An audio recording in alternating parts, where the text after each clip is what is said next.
Welcome everyone to this new lesson in remote sensing techniques. In this lesson we will concentrate on the questions how to analyze a digital elevation model, and especially how to analyze DEMs derived by the shuttle radar topography machine, also called SRTM, and with some kind of pixel size of about 90 meters.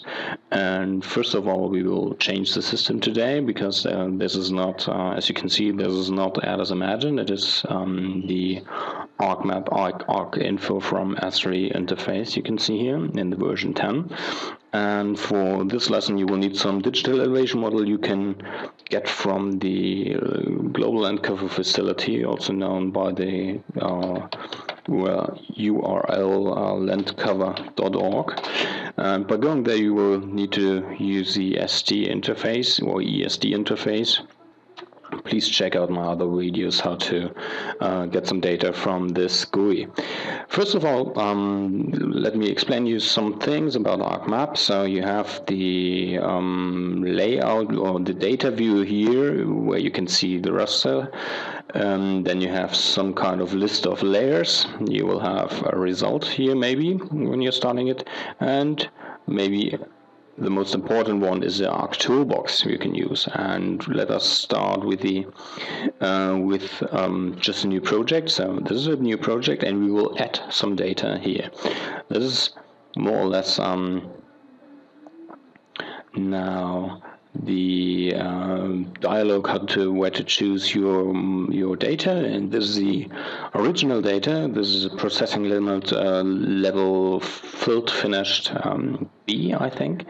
And as you can see here, just by creating this new raster or adding this raster to the view, you will see some grayish picture, a blackish surrounding, and by using the identify button you can check the values. You maybe know that as inquire cursor in Atlas Imagine. As you can see, the outer space here is minus 32,768 which is the lowest possible number in the assigned 16-bit format. And there are also some original values, so elevation values in meters above sea level. As you can see here regarding the ellipsoid WGS 84, you will have some heights about 1,300 or 2,000 meters, and in the upper left there are some higher peaks up to 3,000, 4,000 meters, and there are some lower areas here. But yeah, as you can see, this image doesn't show anything which is quite useful. So we will, first of all, search for a function which is called, oh no, we don't search for it, it takes too long. So you will have this toolbox, and there are a lot of things to use, and especially the data management tools.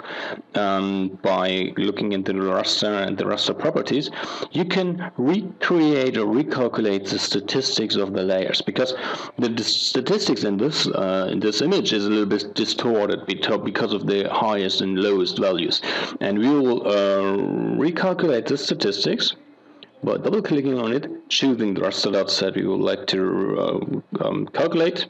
Ignore values is here minus 32,768. We will add this value to the list. Click OK. The old raster is created, and as you can see here, the results are calculated. And there we go.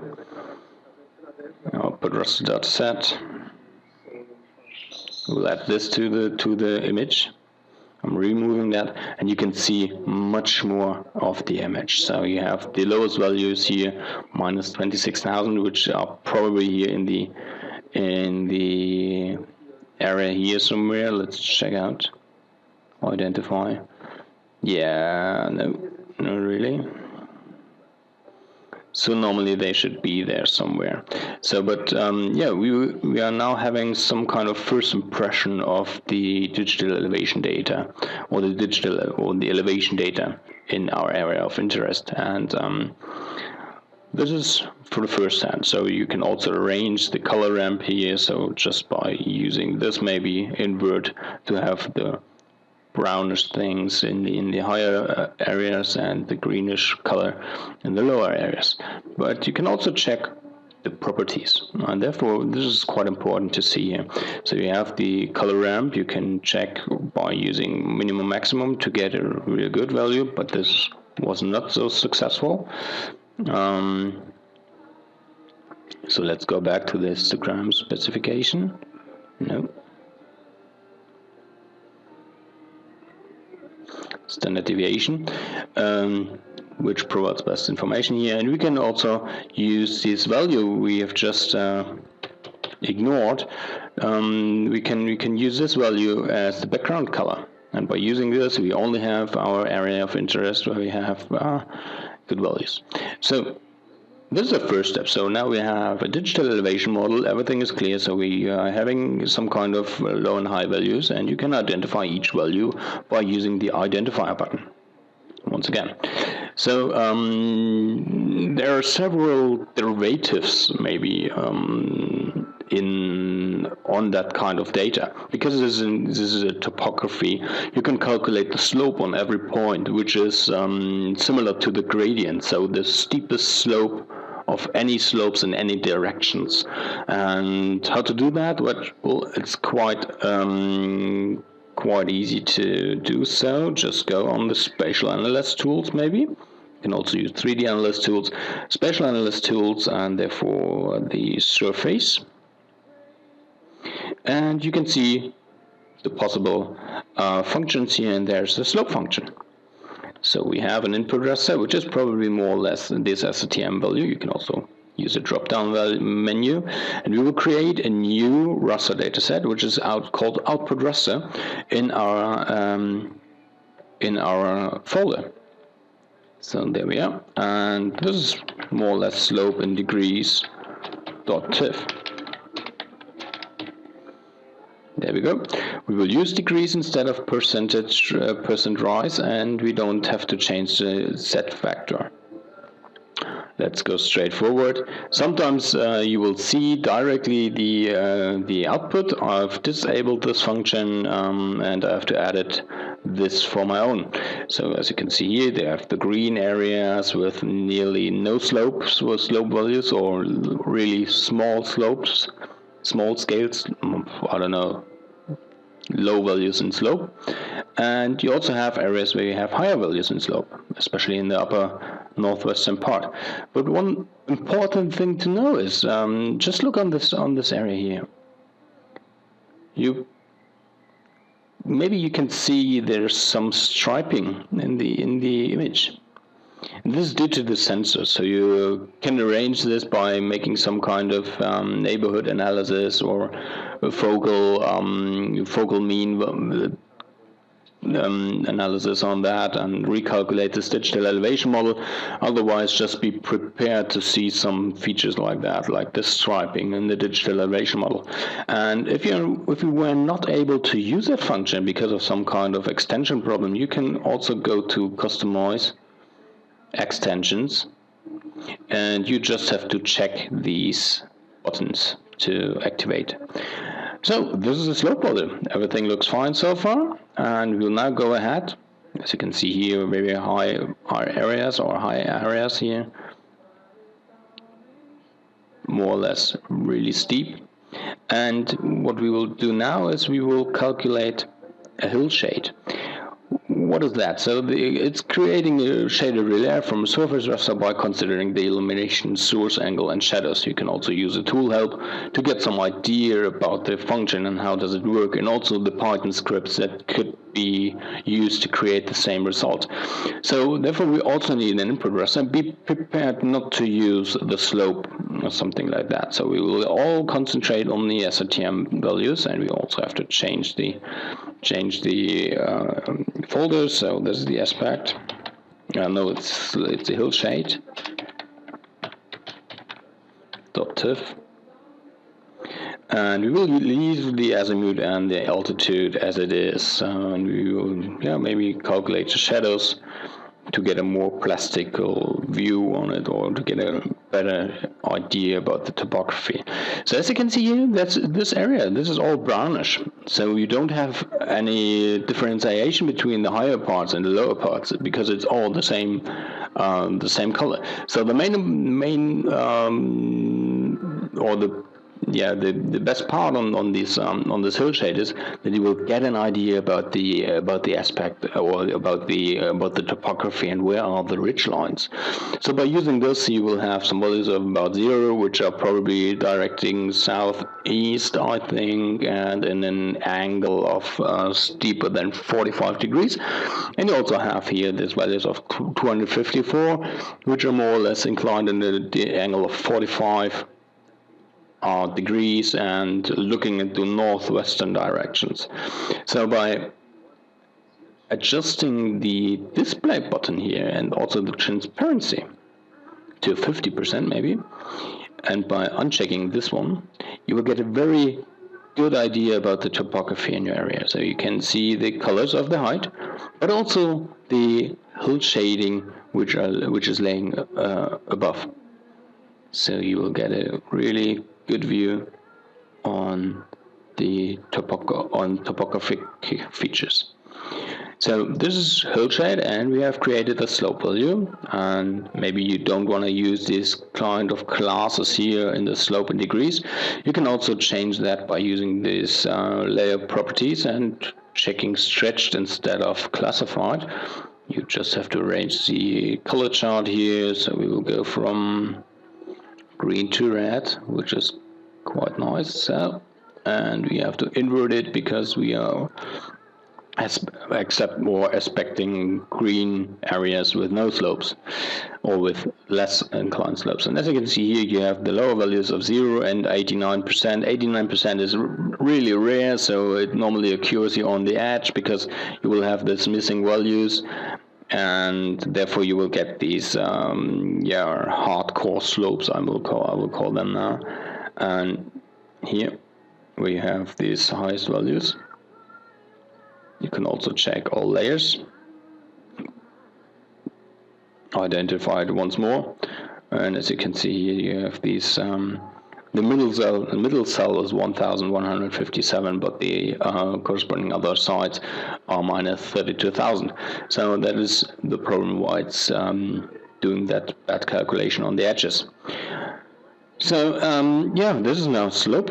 We have hillshade. What is left? So we need an aspect. Where is the slope looking to? Therefore, we will also need the input raster, as I said, which is the SRTM data, and we will create a new layer which is called aspect.tif. Go ahead, straightforward. No difficulties in doing that. It's quite fast. Add this to the display, and this is now a little bit more. Well, I think it looks like some kind of psychedelic feature here, but let me explain it to you.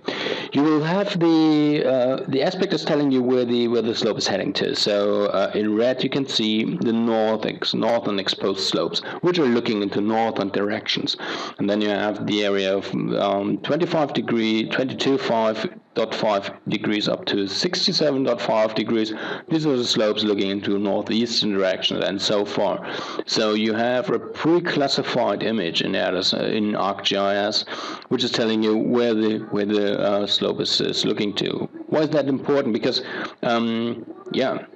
some kind of hydraulic features are corresponding to them. So let's assume that you are having only northern, only difference between northern and southern exposed slopes, and of course the southern exposed slopes will dry much faster after a rain event than the northern exposed slopes. You will have these differences here.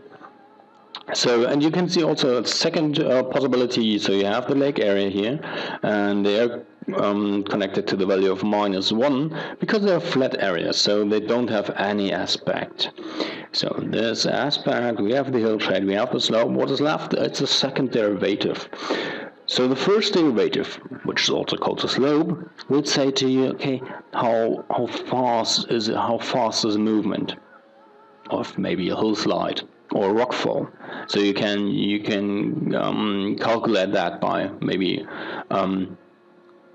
rethinking about the pressure on the ground. But yeah, let me explain it like how fast is a movement on a given slope. So if it's steeper, it's faster. So what we are now looking is a second derivative, which is also called the curvature. And for the curvature, you also need the SRTM value. You will create a curvature raster, which is the overall curvature. I will explain it for later. So it's a curvature.tiv. And z factor, okay, we are normally using meters, and therefore we don't need any z factorization. But there are two different output curvature rasters here you can create. So the first one is a profile curvature. So how is a movement, is it accelerating or is it braking or decelerating? So if it's a convex profile curvature, you will have accelerating movement. If it's a concave curvature, you will have decelerating or braking of mass movement. So this is profile curvature. Look at your nose, look at the profile of your nose, and you will have some kind of feeling what is convex and concave. So then you have the output plane curvature raster, which is in another direction. So this is the let me just copy that. It's a plane curvature.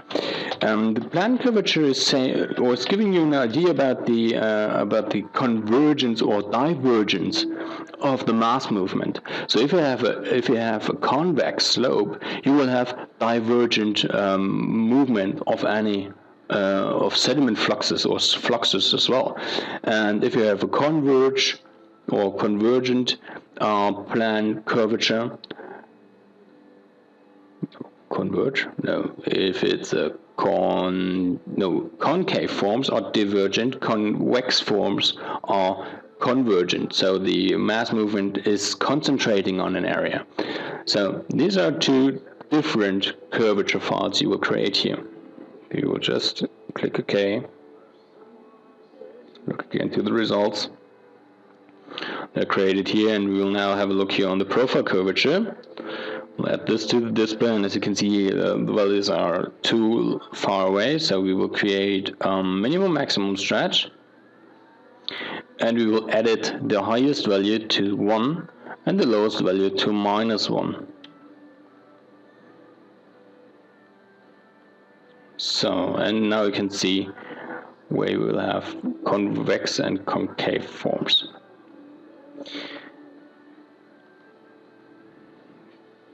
Let's have a look into the help function.